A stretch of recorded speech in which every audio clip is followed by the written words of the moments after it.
We're also keeping an eye on Twitter shares, of course. That whistleblower complaint yesterday, revealed yesterday, alleged the company deceived federal regulators and its own board about its security systems, its ability to fight spam, and a number of other allegations. This, of course, ahead of a hearing today that we've told you about in front of Chancellor McCormick in terms of data requests that will also include, one would expect, a lot of new information. With us now, former FTC commissioner and Facebook advisor, Mizelle Thompson. Mizelle, good to have you. Good to see you here. I'm just curious as to your take. I mean, you know, the FTC did have some oversight here. Right. There was a consent decree entered into quite some time ago. What was your takeaway from the whistleblower complaint? Well, I thought it was interesting in two aspects. One is there is a 2011 complaint, but there was also a settlement in the end of May. So that was on slightly different things, but as part of the first consent, they had to have every 2 years they have an independent auditor, and the FTC gets the report of that audit. So since 2011, and I'm sure that they reviewed that in their latest settlement, which is only at the end of May. Right. And as part of that settlement, included some of the points that were raised by the whistleblower, that they had to be more robust in looking at the audit, but they also had to limit the number of people who got to see personal data. So it showed me that they actually saw that. So the question is that with this whistleblower complaint, is there anything new that the FTC hasn't seen already? And it would seem, I mean, if they reached, again, as you point out, that new settlement, so to speak, only a few months ago, this gentleman left the company prior to that.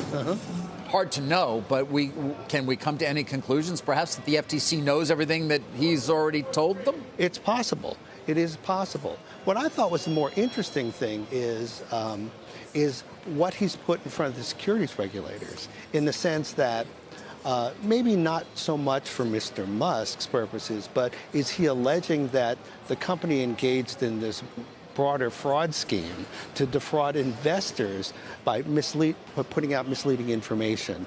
That would be an interesting and more consequential investigation. It would, although it could stretch on for years, potentially. Absolutely. And the FTC inquiry, I'm sure they're going to be under pressure to look at things again, but I'm not sure how much.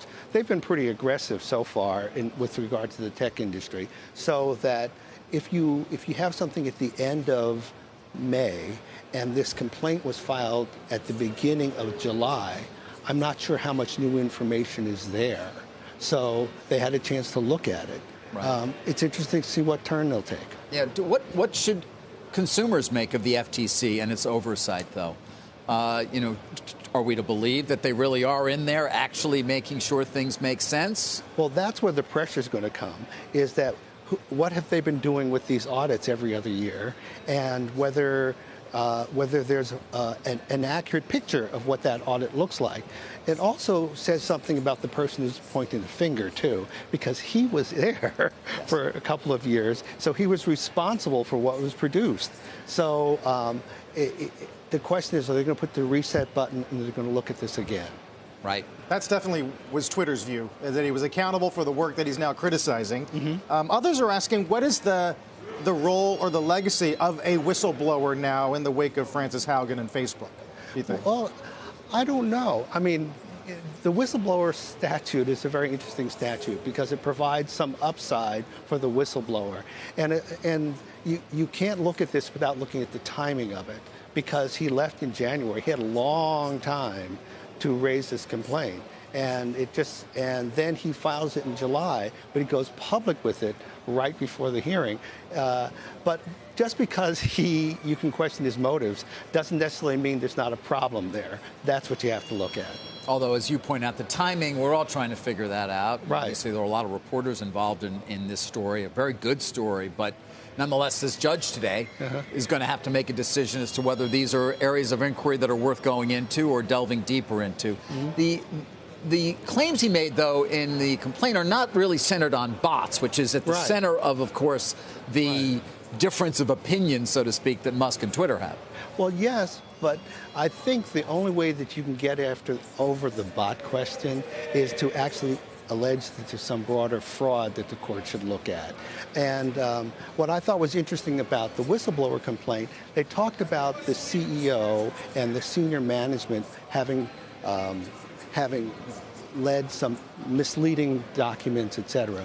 I'm not sure he alleges that the company itself, in a broader sense, was involved in a fraud scheme, or that the board was even aware of it. So that's going to be an interesting line to cross to figure out what you can attribute to a person or a small group of people versus the company. Right, and of course they have the burden to prove that there was a material adverse effect in terms of actually being able to exit the merger contract, so to speak, without having to really pay much, if anything. And with Mr. Musk's case, especially because he waived due diligence, that puts him in a very unique position, because you can't complain it's not material in one sense and it's material in the other sense. Right. Unique position is a good way to put it. Let me quickly, while we have you here, Mizell, and of course, given your relationship with Facebook, I don't know to what extent you can help us understand the FTC. To make it clear, I've been involved with Facebook since 2013. Okay, good. All right. So it's been almost 9 years. So even better. The FTC drops Mark Zuckerberg from an antitrust lawsuit. I'm just curious, it's a story today. Related to this small company that they want to purchase that will help them in the metaverse. Anything we should draw from this? Does it have any significance? Well, it's one thing to sit down and talk about companies' behavior, but to attribute it to a particular person, that a person made a decision, then you're going to have to prove that. And that's always very difficult to prove. Okay. Mizell, always appreciate it. Happy to see you in person as well. Thank you. It's good to see you.